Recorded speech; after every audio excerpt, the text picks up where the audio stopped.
Taarifa za uongo HSB, adhabu zake ni zipi kisheria?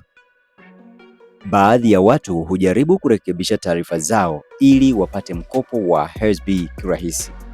Jina la mzazi, hali ya kifamilia na hata vyeti. Lakini hii siyo mchezo.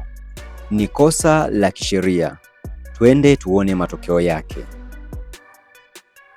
HSB inasema wazi, ulaghai wowote ukigundulika, iwe ni nyaraka bandia au taarifa za uongo, unamfukuza mwombaji kwenye mchakato mzima na unaweza kupelekea hatua za kisheria kali.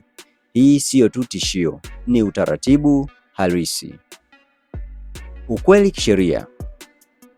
Kwa mujibu wa sheria za jinai za Tanzania, kutengeneza au kutumia nyaraka za uongo, yaani kugushi, ni kosa zito. Linaweza kubeba adhabu kali sana. Kumbuka, adhabu halisi hutegemea uzito wa kosa na uamuzi wa mahakama. Video hii si ushauri wa kisheria. Kama una wasiwasi, ni bora kuwasiliana moja kwa moja na HSB. Ushauri wangu ni rahisi. Kamwe usijaribu kubadilisha taarifa zako ili kuboresha nafasi yako ya mkopo.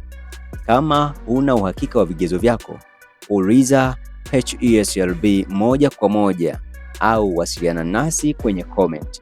Kuna njia halali za kuongeza nafasi yako, siyo kudanganya mfumo. Kama video hii imekusaidia kuelewa uzito wa jambo hili, ishare. Wapo wanaohitaji kusikiliza hili kabla hawajafanya kosa. Kumbuka kusubscribe Jack Media TZ. Kila hatua ni maarifa na kila maarifa ni nguvu.